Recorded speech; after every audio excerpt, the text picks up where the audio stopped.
Jack Links presents Messing with Block Squatch.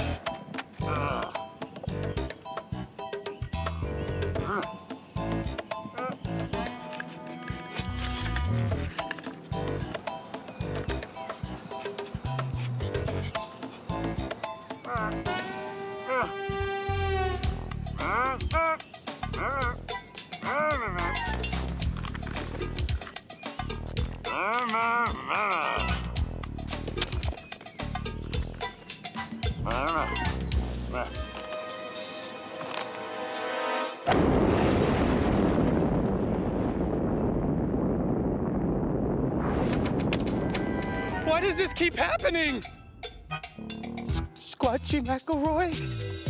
What am I gonna tell Mom Squatch? It was just a baby. I don't know a lot about sports, but I can drink a lot of beer. My motto is simple. C's get degrees. Need a long, inappropriate hug? I'm your man. I think I'm smarter than you, because I probably am. Howard Coward for box score.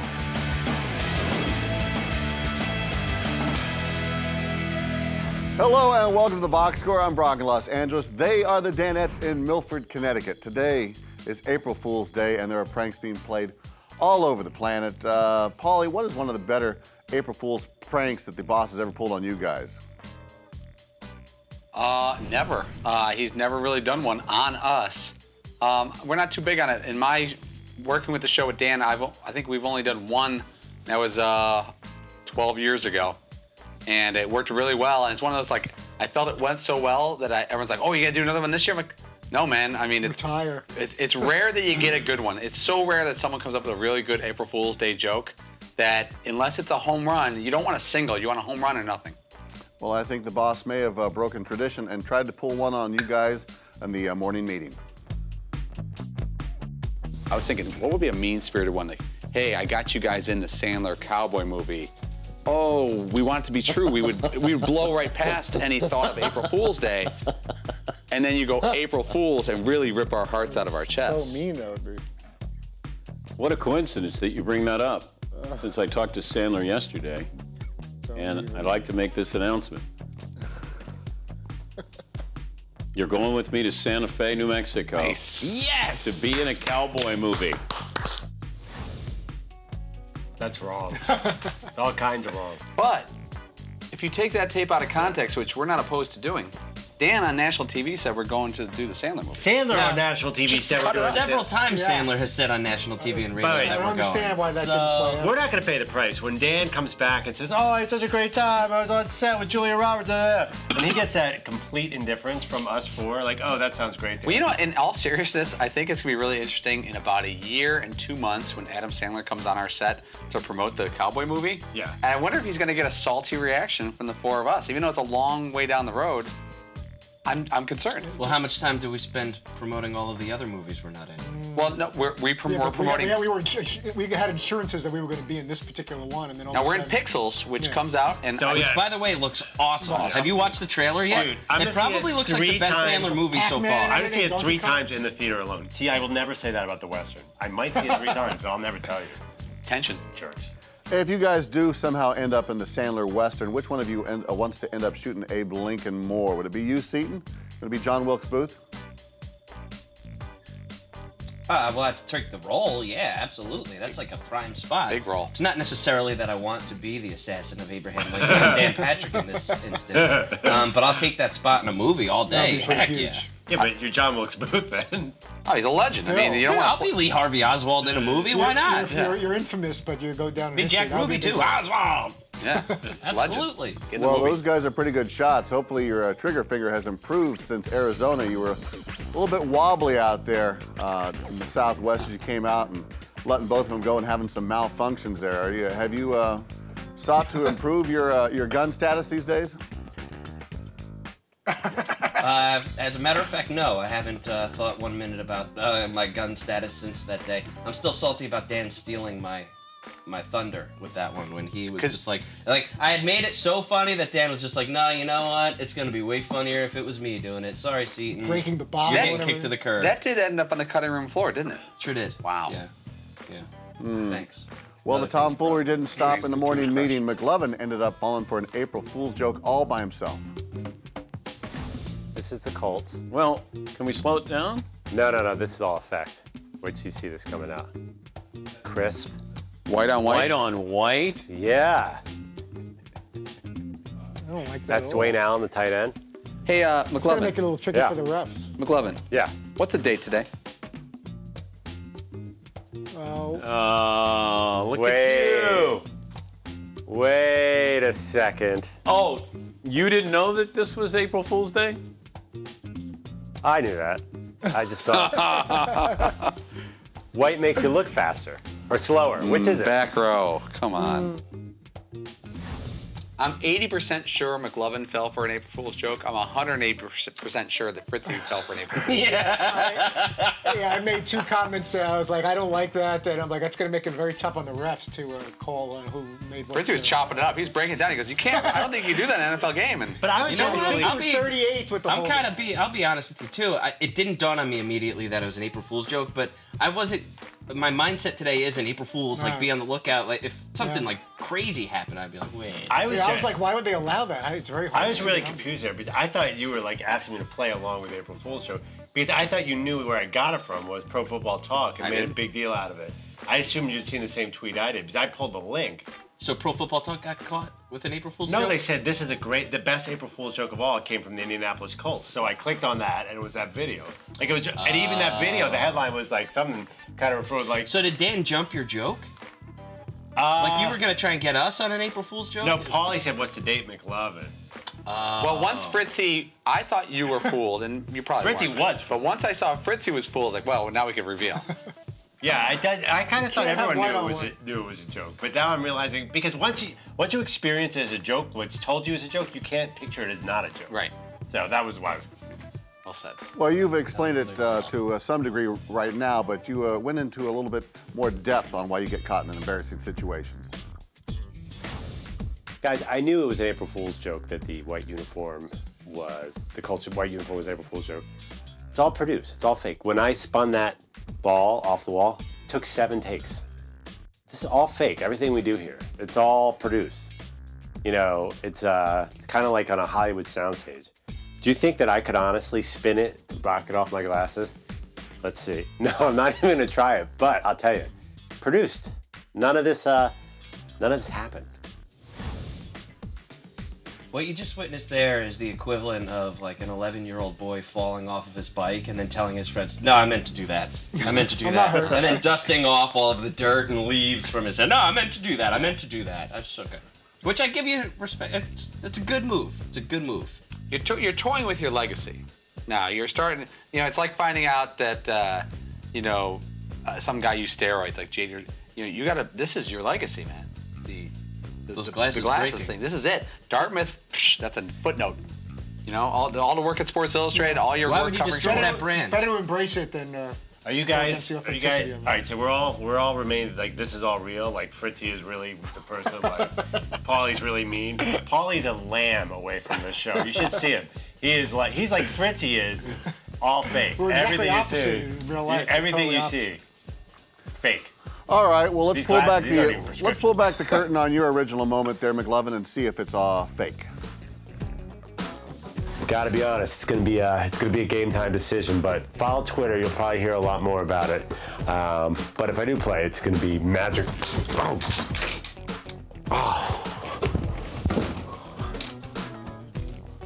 When you went, no. It was like, finally, it's over. We don't have to do this one. I count one. I count one take there, McLovin. Am I wrong? You are wrong, Brock. You are very, very wrong. What are you talking about? Dude, I'm telling you, we know what we're doing. You weren't here. You weren't on board yet, Brock. You don't understand how it works. No one You asked did look that. a little tired, like you've been shooting all day. Yeah. Yeah, exactly. So when you were like, when the glasses finally broke, you went like, oh, good. It was really like, oh, we finally got it. It's over. I don't have to do this one again. Yeah, like, yeah. nailed it. You guys know how Dan is. Dan is like Oliver Stone around here. He will make you do something 1,000 times. And he's like, we better get the P90Xs out here and get some better lighting in here because the hazy blue fog. All right, well, coming up, the boss took a ton of calls today, and one caller in particular tried his patience. This is the box score, and it is powered, of course, by the Ram 1500 Eco Diesel. Every truck can tow a boat, every truck can climb a hill, every truck can haul a trailer, but not everybody has the most fuel-efficient half-ton truck on the road.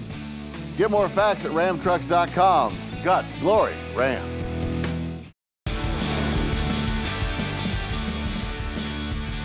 Welcome back to the box score. It appears all eyes are on Indiana right now as the Final Four is going to Indianapolis and the state just passed that controversial law. Paulie, if you were one of the commissioners of the 4 major pro sports, how are you moving forward with business from this point on? That's a huge question, Brock. I'd have to think about that. I mean, sometimes I think they put out these statements so that people say, are you going to do anything? Yeah, I put out a statement condemning this. Well, okay, but are you doing anything? Now, I'm not saying they should or shouldn't do anything, but sometimes I think statements pacify the media and say, oh, well, at least they made a statement condemning this. Well, anyone could say they're against something, but I think your actions financially almost always have an impact. Money always influences things. It goes back to at the Super Bowl in Arizona when the league said you might not get the Super Bowl, and they didn't. So if a league said, if you continue with this law, we will never participate going forward in putting anything else in your state. If the NFL said that, then all of a sudden, that's a game changer because, Colts could be, you can even say like every team will be reviewed for their status. Like Colts are in play to be moved. I don't know, but that would be a game changer. Well, you guys were hot on the topic and taking some calls from a few folks when one guy decided to call the boss out.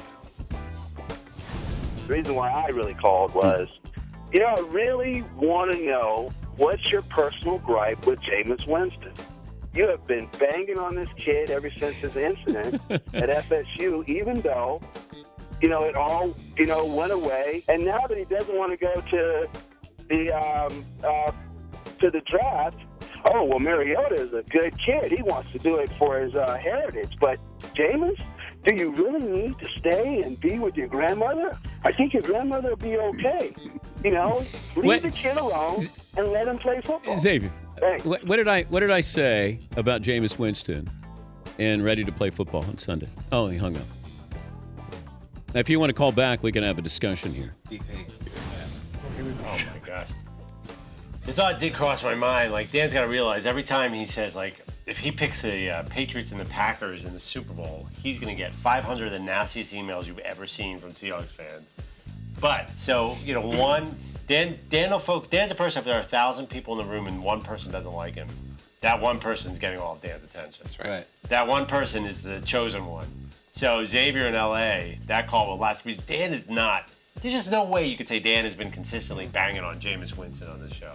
Yeah, he's been critical of him, but no different than, no, I mean, he hasn't like gone out of his way. He hasn't been any different than the mainstream media. It wasn't a difference of opinion. Especially if Dan feels wronged, like he's being misrepresented, or someone is saying something that Dan didn't say, or was taken the wrong way or out of context. Then that certainly fires up Dan more to try to, make sure this person knows, like, where did you hear that on some other show? Where did you get that from? If it's something that he didn't even say, or it was taken to some kind of exaggerated extreme, that's gonna get Dan all riled up. All right, well, stick around. We're going to see who the guys saw in their very first concert.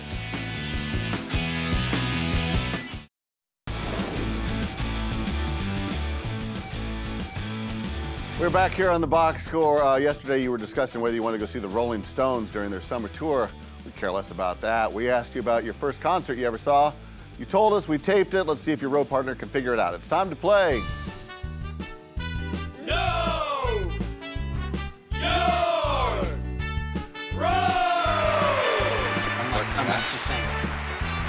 The back row won last time, so you are first to go. McLovin, what was Fritzy's first concert?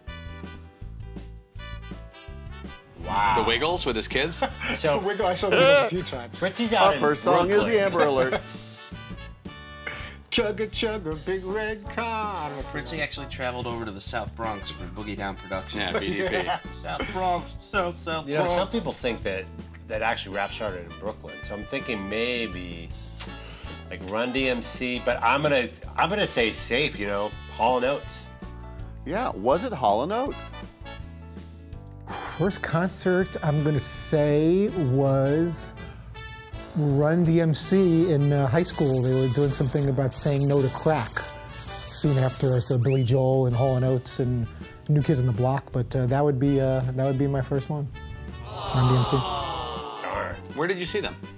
saw them at the, I think it used to be called the Felt Forum, part of the mini arena attached to Madison Square Garden. It was high school, and there was some kind of, it was either junior high school or high school, some kind of crack campaign, and they came Anti-crack campaign. Anti-crack. Do crack, that's what you should. And then Daryl, they all came out and goes, my name is D, his name is J, and that's Daryl Mack, and we're here to fight the war against crack. And so it was a school trip? Your first concert? Of course it was. School trip. Does that count as a real concert? Did they play an entire set, or was it a series of people talking to you and like motivating you not to use crack? It was more like that, but I consider it a concert because they were still singing, and they may have sung one other song other than the anti-crack song. Because I once had a guy. Stage with, so you saw a PSA at MSG. Kind of dressed up as a concert. But even that, but he would have still been wrong, McLovin, because then it would have been Billy Joel after He was a pro-crack concert Billy you Joel. saw over at Long Island. The bridge tour, like in East Rutherford, New Jersey. Or something. Yeah. The takeaway is Fritzy's still crack-free. All right, Seton, who was Paulie's first concert? Oh, this is a tough This is one. awful. Yeah, this is because I know that I know it, and as soon as he gives the answer, I'm gonna be really upset. And I'm pretty sure that I have Andrew's first concert down. You tell me. I still think Fritzy really isn't sure what his first concert was. No, no that idea. whole expression. I'm gonna say, no, you know. I feel like this is probably Andrew's first concert, and it's definitely my brother's first concert. Paulie, Tiptoe Through the Tulips, Tiny Tim. Oh, was it Tiny Tim? First concert was The Police at Comiskey Park. Also on the bill that day, A Flock of Seagulls, Joan Jett and the Blackhearts, The Fix, and Ministry. Kick ass. That was like a Fritzy guess. I hate Tiny Tim. Yeah, when I have no clue, I always go for what I feel is a good joke. Right. Yeah, that was good. My mind is blown. Everybody's like, what? Yeah. My sister woke me up at 8 o'clock on a Saturday morning. She had an extra ticket to Comiskey Park where the Sox used to play. And it was Rush, Ministry, The Fix. Not Rush, I'm sorry. The Fix, Ministry, Joan Jett and the Blackhearts, Flock of Seagulls, and The Police were the headliners back when the Police were on top with Synchronicity. It was an all-day, 12-hour affair, and it was great. Hats off to you on that, Paulie. That's a solid lineup. All right, Fritzy, who did McLovin check out in his first concert? I was initially going to say Tiffany or Fleetwood Mac or Mannheim Steamroller? Debbie Gibson. I think we're alone now. Speedwagon, but I'm going to go Elton John was McLovin's first concert. Elton John. That's big. Yeah. All right. Was it Elton John? First concert I ever went to was the little band that played at Woodstock. You might know them as Sha-Na-Na. Get a job. The young audience has no idea what I'm talking about. Bowser for president. Yep, Bowser for president. I was, I think, 7 years old, and I think I've told the story 100 times. Basically, there was a guy who wore all pink and Sha-Na-Na, and he threw a scarf out to the Julia Cobwell, who was sitting next to me. And she didn't want to take it home, so I took a pink scarf home from Sha-Na-Na. Explains a lot. Awesome. Sha-Na-Na concert. Last one is for the front row and a possible win. Paulie, who did Seton see at his first concert? All right, I'm going to go with the first thing that popped in my head, and it's more of a genre than a concert. I don't know. It's the first band that popped in my head. Black Flag. Ooh, I hope it it's his first concert. Henry Rollins and Black Flag. First concert, Ziggy Marley and the Melody Makers at the Garden State Arts Center in New Jersey. Queen Latifah opened up Nature of a Sister tour, and it was pretty rad. It was the first time I ever saw Jello shots. First time I ever smelled marijuana. True story. True story. I was just a pup, and that was the summer it all came together for me. Jello shots, funny smelling cigarettes, old when you reggae. Went to your first concert. You never went as kids? I was in 6th grade. Oh. How old could I have been? You know, yeah. Andy Manny? Yeah, I think I was in 7th or 8th. Crystal Waters was the opener. Queen Latifah and Crystal Waters on the same set? They went Crystal Waters first, then Queen Latifah. Ziggy Marley Did Crystal came get some gangsta rap in her repertoire back then? I think so. I was in 1st grade when I saw Sha-Na-Na. With your parents? No, it was me and Julia. We're sitting there. I have a very vivid memory. You did not go to 1st grade with Julia Tenorelli. Julia? No, it's valedictorian. I think I was 6 years old. We were in school. What did they play? Your grade school, or did you go to a concert and you drive? How's that possible? How'd you get there? My parents dropped me off, but I don't know that they went to Andrew, it. you were 6 years old. Your parents don't drop you off anywhere when you're 6 years old. This is a weird. The only time your parents dropped you off was college. I honestly don't believe that Cookie you or Monster Fritzy there. went to either of those concerts you're talking about. I definitely did. You know, I once saw when I was in like 2nd grade in Catholic school, okay, a guy came in with no arms and played guitar with his feet, and it was called toe jam music. Show off. I don't consider that Really? my first Probably not a concert. my first concert. I bet he's not that great of a guitarist. Well, surprisingly, no one wins. When we come back, we're taking some rides in some classic cars with the guys. This is the box score. And we are taking a break to remind you that the Ram Heavy Duty, with its best-in-class towing, torque, and horsepower, doesn't need one. Guts, glory, Ram.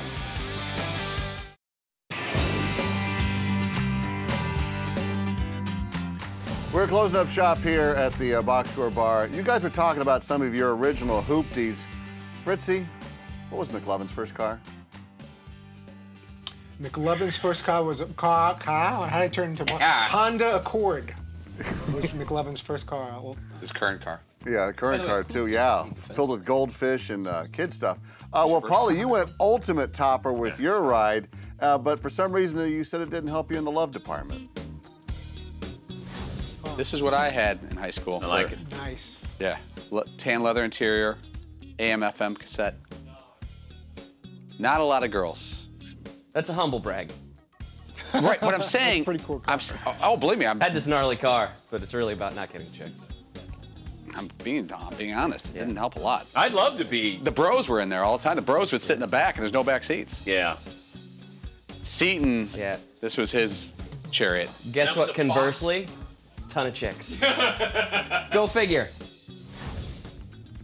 Yeah, man, I loved that car. Absolutely loved it. It was the best. It made me so happy. And ever since then, I've had a slew of just cars that I can't stand. So if there's anyone that still has an '88 Volkswagen Fox, I would gladly take that off your hands for about $500. Wow.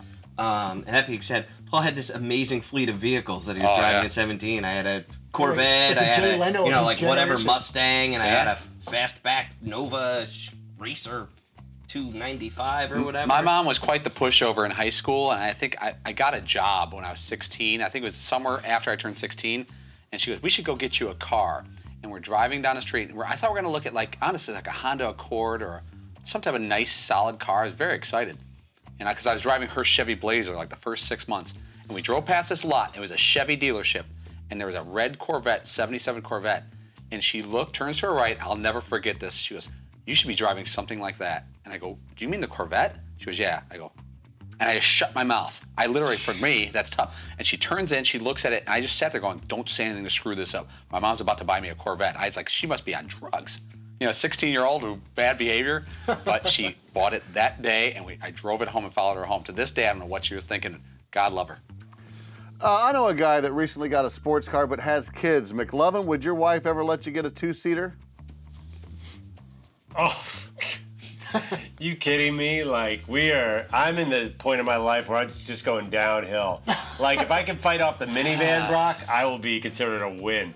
A two-seater, no way. Is that actually why you don't want to move out of the city? Is because you know a minivan's A following? minivan's in the future. Oh my God. I had to drive my mom's minivan, or used minivan in high school. Everyone's like, "Oh, you must have got a lot of action in that big back seat." I'm like, no. I was a flower delivery guy for a while and drove like one of those big like Econoline vans or whatever. And it was kind of awesome. Yeah. But it's not like I went out and bought one. Right. But it was kind of awesome driving it. I kind of liked it. It's awesome when it's a choice. Yeah. You know, and when you have a choice about kitschy car, but when you are... It's given to you. Yes, You have to do it. Not good. All right, our man who can choose the guest, Fritzy, who's on tomorrow? We will be in our New York City man cave tomorrow. John Smoltz, Hall of Fame of the MLB Network, will come by and brag about his Michigan State Spartans and his bracket. Darius Rucker, our three-time Grammy Award-winning country music friend, will join us. He's got a new album out, Southern Style, and he will perform for us in the man cave. Smoltzy and Hootie. Fantastic. Thank you, guys. We're back tomorrow on Audience Channel 239 right here on Audience at 3 p.m. Eastern. The podcast is available on iTunes or at podcast1.com. Cheers, Finn. I don't know a lot about sports, but I can drink a lot of beer. My motto is simple. C's get degrees. Need a long, inappropriate hug? I'm your man. I think I'm smarter than you, because I probably am. Hey, thanks for watching the box score. Holy cow!